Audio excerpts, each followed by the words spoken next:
J'ai deux continents qui m'ont appelé, l'Algérie, Tizouzou et Luxembourg. Il y a beaucoup de besoins. Mes amis, il y a beaucoup de besoins. Ne soyons pas distraits par des histoires qui n'ont ni tête ni queue. Ne vous laissez pas distraire par des histoires qui ne vous amènent à rien. Quand les gens vous distraient, prenez congé d'eux. Quand les gens ne vous apportent rien que des bêtises, comme disent les païens, hein, c'est pas un gros mot, que des conneries, il faut prendre congé d'eux. Moi, je suis comme ça, je suis très patient, mais quand je vois que les gens ne veulent pas évoluer, ils sont bas, j'accepte pas d'aller bas. Vous êtes un aigle, ne passez pas votre temps à vous disputer avec les canards dans la canaille de la boue. Amen. Vous êtes un aigle, votre place n'est pas au bord de l'eau boueuse pour discuter avec les canards. Un aigle, sa place est dans le sommet des montagnes et dans les sommets des arbres royaux. Vous voyez, c'est ça que moi je pense. Et hier, j'étais allé à Paris et pendant que je rentrais, il y a une pensée qui m'est venue. J'étais en train de prier et une pensée m'est venue et cela me disait que la vie chrétienne, c'est comme une promenade dans la forêt. Vous voyez, la vie chrétienne, c'est comme une promenade dans la forêt. C'est vous qui choisissez votre environnement. Vous pouvez choisir de passer votre journée devant le cadavre d'un éléphant avec toute sa puanteur. C'est vous qui avez choisi ça et ça va sentir mauvais. Comme vous pouvez choisir de passer votre temps au bord d'une rivière propre avec des roses.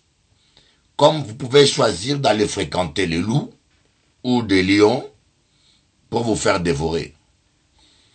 Vous voyez, des fois nous prions le Seigneur. On dit Seigneur, change les circonstances. Change notre environnement. Alors que c'est nous qui avons la possibilité de changer d'environnement. Vous comprenez? Des fois nous demandons à Dieu de faire des choses que nous sommes censés faire nous-mêmes. On dit Seigneur, change mon environnement. Mais c'est toi qui dois changer d'environnement. Tu es un pasteur. Quand tu t'entoures que de bébés spirituels, tu t'entoures que des gens qui parlent, qui disent des bêtises, qui racontent des ragots, qui sont en rivalité entre eux. Tu choisis ces genres de personnes, tu le mets autour de toi. Alors, tu n'as pas à te plaindre de la médiocrité spirituelle qui va en résulter. Tu n'as pas à te plaindre des histoires que tu vas entendre parce que c'est ton choix. Et si tu veux être entouré par tu devais changer d'environnement, change de fréquentation.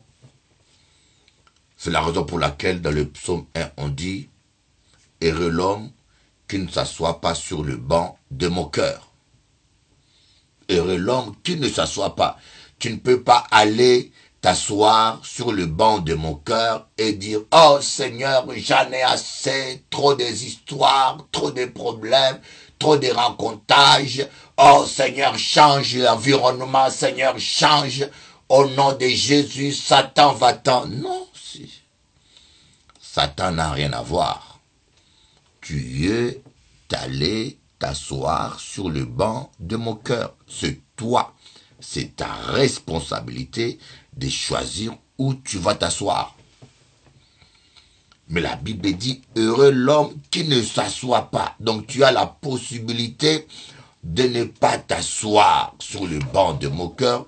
Tu as la possibilité de ne pas décrocher le téléphone de mon cœur.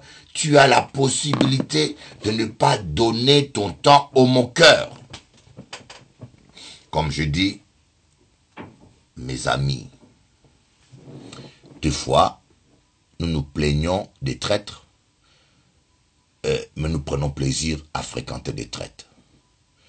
Nous nous plaignons de l'ingratitude, mais nous travaillons avec des ingrats.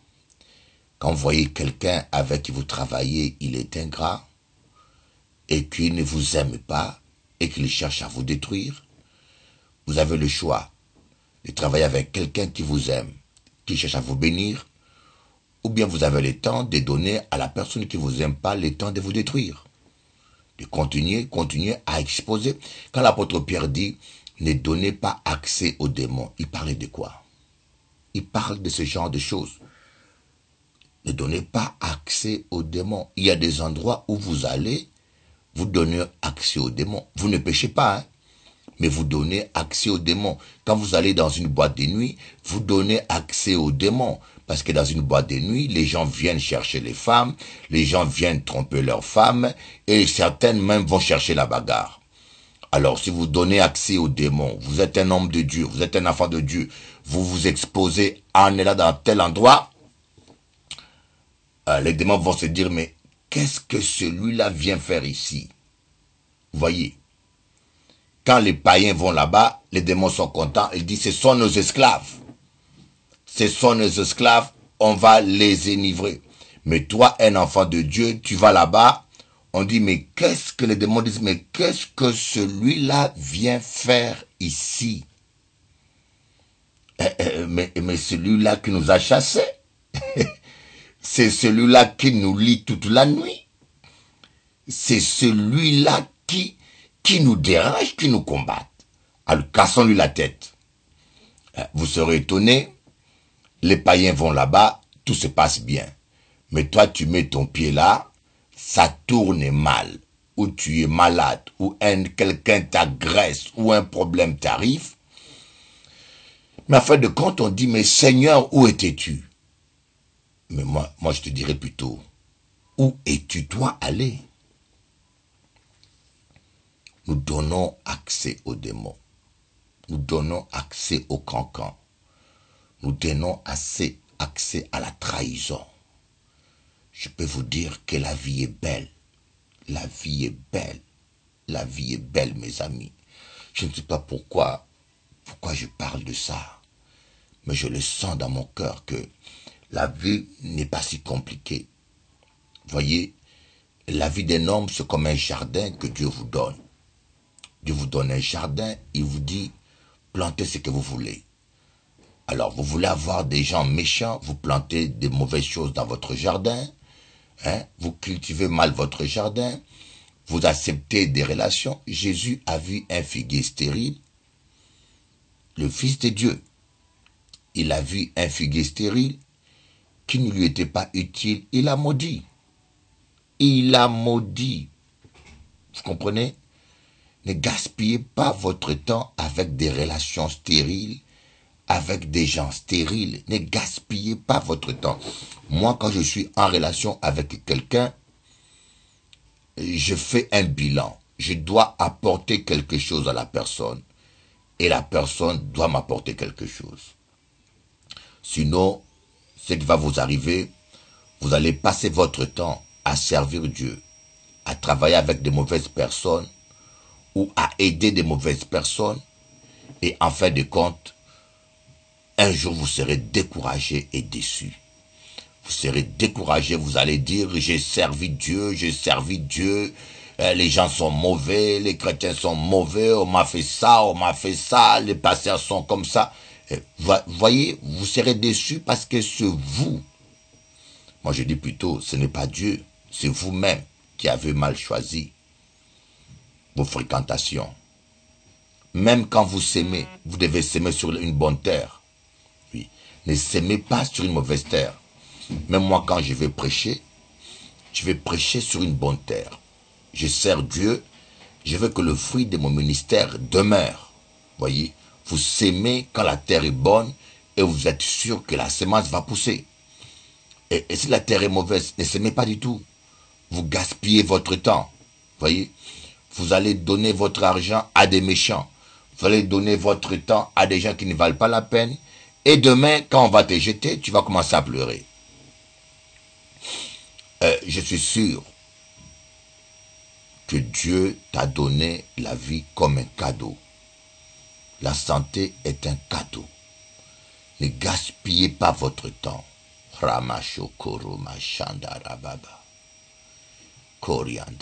Ne gaspillez pas votre temps. J'aimerais parler à des sœurs, spécialement à des sœurs. Un homme qui vous aime pas, ne forcez pas les choses. Je ne sais pas pourquoi je le dis, mais je le sens dans l'esprit. Un homme qui vous aime pas, ne forcez pas les choses. Il ne vous aime pas. Vous n'allez pas vous faire aimer de force. Un homme qui vous aime pas, laissez-le. Il y a quelqu'un qui vous aimera, ma soeur. Vous n'êtes pas aussi moche que ça. Je le sens en esprit. Hein. Un homme qui vous aime pas, pourquoi t'accrocher? On appelle ça de la stupidité. Excuse-moi, ma soeur. Tu te comportes vraiment comme une stupide. Quelqu'un qui vous aime pas, vous pouvez faire tout ce que vous voulez. L'amour ne s'achète pas. Quelqu'un qui vous aime pas, moi personnellement, une femme qui ne m'aime pas, je lui dis écoutez, ma soeur, on reste des bons amis, bye bye. Je parle dans le contexte où vous n'êtes pas marié, n'est-ce pas? Je parle de fiançailles ou de l'amitié. Je n'enseigne pas les divorces. Hein. Je parle du fiançailles ou de l'amitié. Quand vous êtes marié, vous devez vous supporter, vous devez prier pour que Dieu renouvelle l'amour dans votre couple. Mais quand tu as encore le choix, tu as un ami, tu as une amie qui ne vous aime pas, ne forcez pas les choses. Le pire serait que il puisse rester avec vous, faire semblant de vous aimer et vous gâcher votre temps. Et Jacob était devenu comme un obstacle pour Joseph. Jacob aimait trop Joseph. Jacob voulait toujours garder Joseph près de lui. Il n'était pas prêt à laisser Joseph aller vers sa destinée. Parce que Dieu voulait Joseph en Égypte. Mais Jacob aimait trop Joseph. Mais qu'est-ce que Dieu a permis? Dieu a permis que Jacob soit séparé violemment de Joseph. Les propres frères de Joseph, d'abord, ont frappé Joseph. Voyez? Et je me suis dit, mais pourquoi est-ce que Dieu a permis qu'on frappe Joseph? Voyez? Pourquoi? Je me suis posé la question, Seigneur, pourquoi cette violence? Voilà. Mais pour que Joseph se laisse embarquer, il fallait qu'il soit frappé. Il avait un caractère. Il fallait qu'il soit assommé. Vous voyez? Il fallait qu'il soit assommé. Ça fait mal, mais tant pis, mais il fallait qu'il soit assommé. Je pense qu'il n'aurait pas été assommé et il ne se laisserait pas faire. Alors, ils l'ont assommé d'abord. Après, ils l'ont taché les pieds et les mains. Après, ils l'ont vendu. Mais en réalité, ses frères l'ont rendu le plus beau des services. Ses frères l'ont rendu le plus beau des services. Ils l'ont envoyé exactement là où Dieu voulait. Voyez, quand Dieu vous dit va tel endroit, vous ne voulez pas aller. Crois-moi, il va utiliser la méthode forte.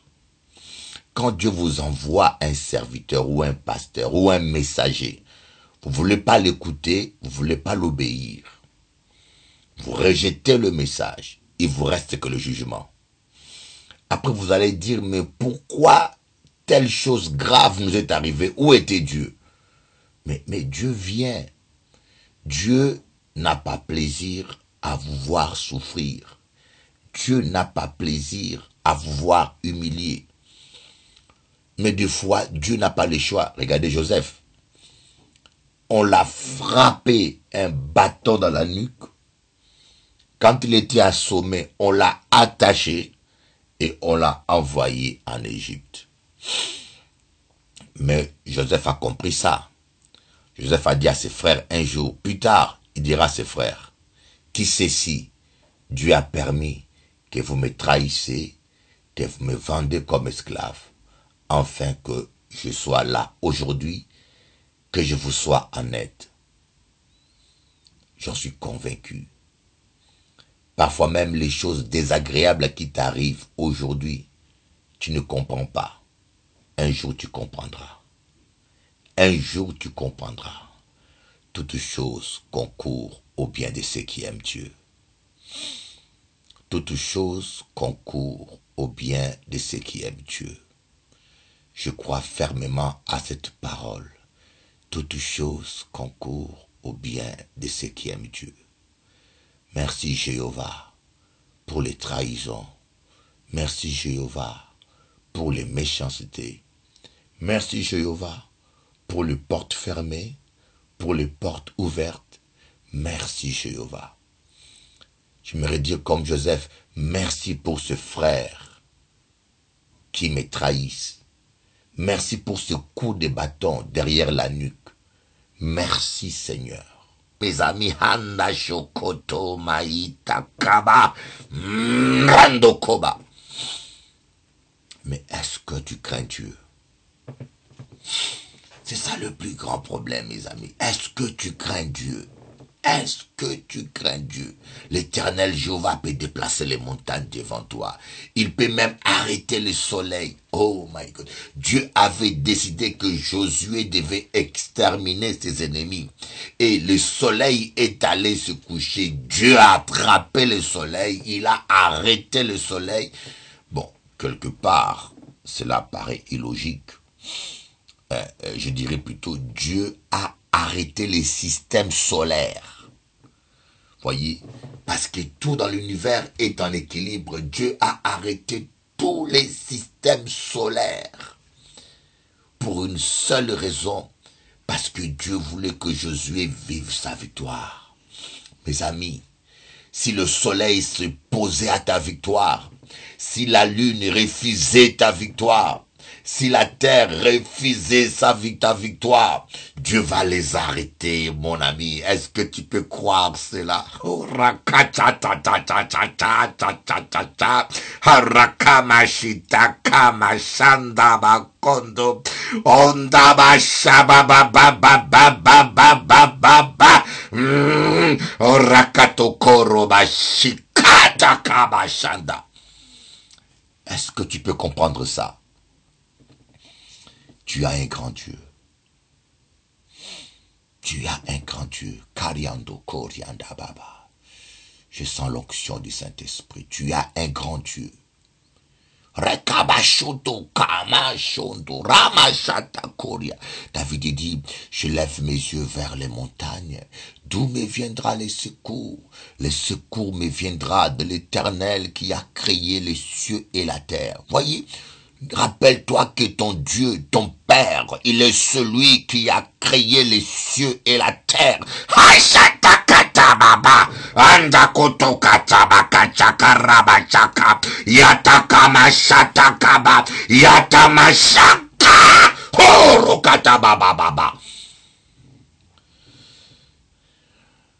Il est celui qui a créé les cieux et la terre, ton Dieu. Et pourquoi désespères-tu?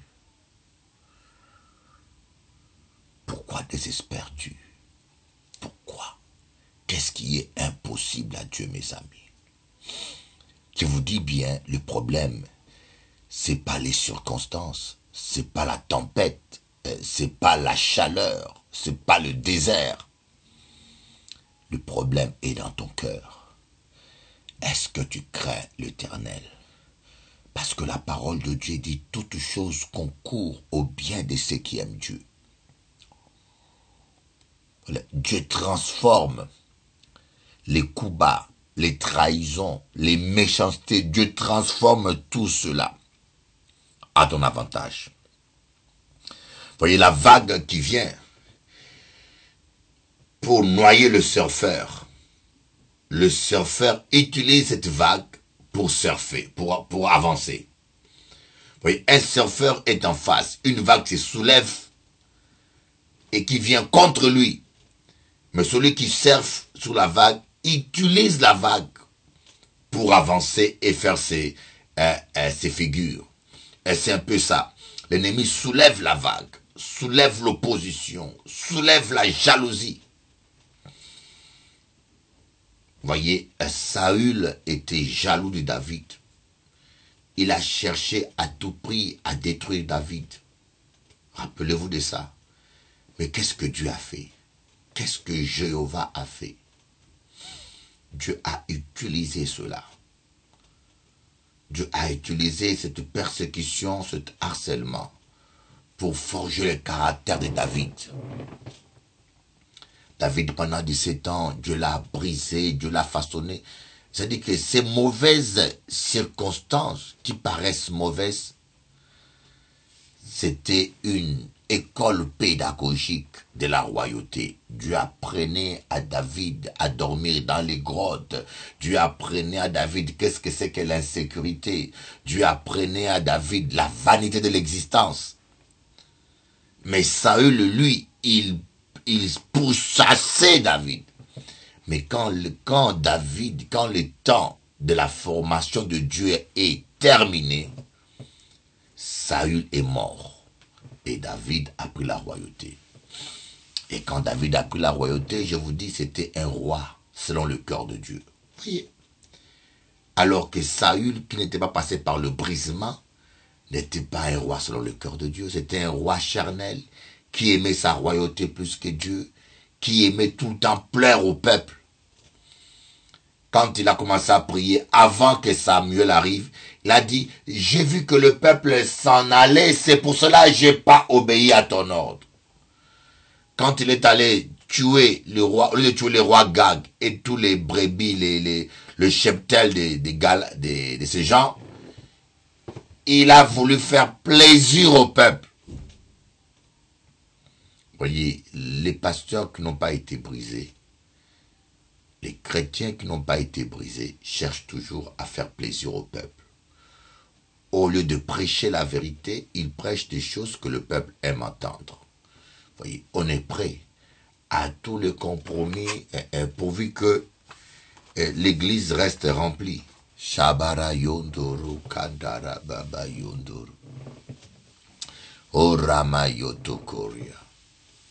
Voilà pourquoi je vous dis, le plus important, ce n'est pas ce qui se passe dans ce monde.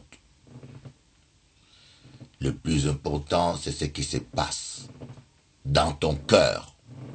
Ce matin, je me suis réveillé et j'ai commencé à regarder la météo. Ils ont dit qu'il va pleuvoir. Moi et ma fille, on n'était pas contents. On a dit, quel temps des chiens, quel mauvais temps. On n'était pas contents, bien sûr. Il va pleuvoir. Oh mon Dieu, le temps est désagréable. Voyez, nous observons beaucoup le temps, mais nous n'observons pas l'état de notre cœur. Votre destinée ne dépend pas des circonstances. Votre destinée ne dépend pas de la météo. Votre destinée ne dépend pas de ce monde.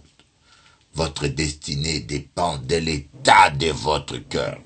Car c'est votre cœur qui va permettre au Saint-Esprit d'agir.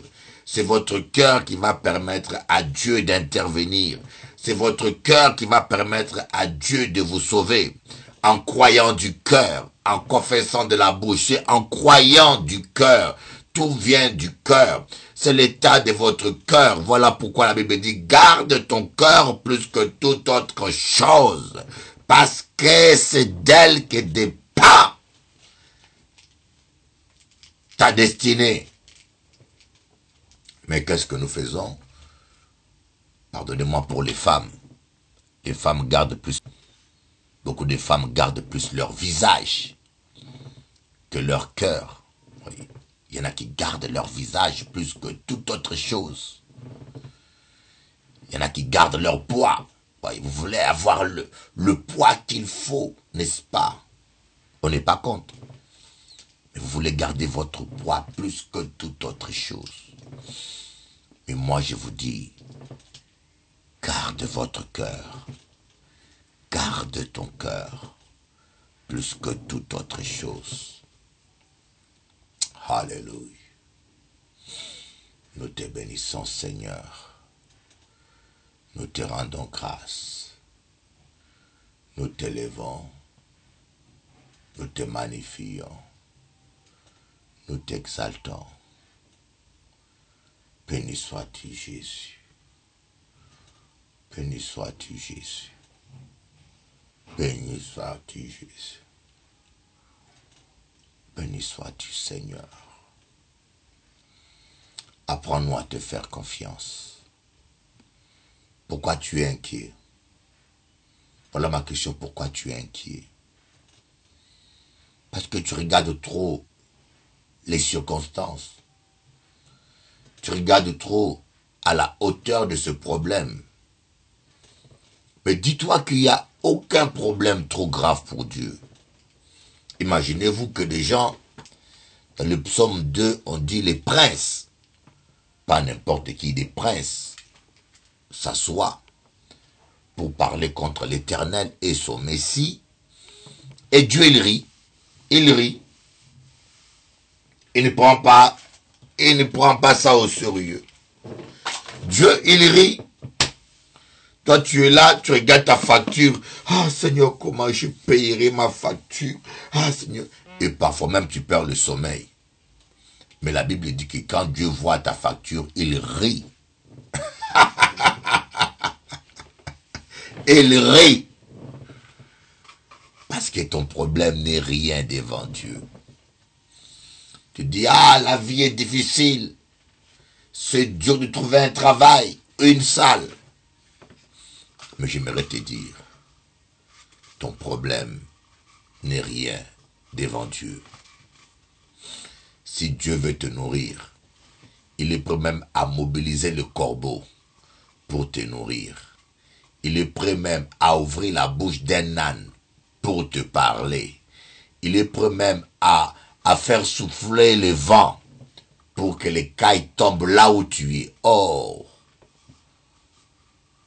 N'oubliez pas ce que votre Dieu est. Ne me dites pas combien est grand votre problème.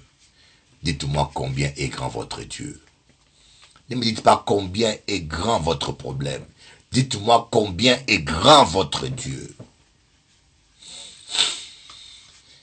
Il est celui, quand il ouvre une porte, personne ne peut fermer. Et quand il ferme une porte, personne ne peut ouvrir. Une porte que Dieu a ouverte, personne ne peut la fermer. Et si quelqu'un la ferme, c'est que c'est Dieu qui le permet. Parce que le temps de Dieu est accompli.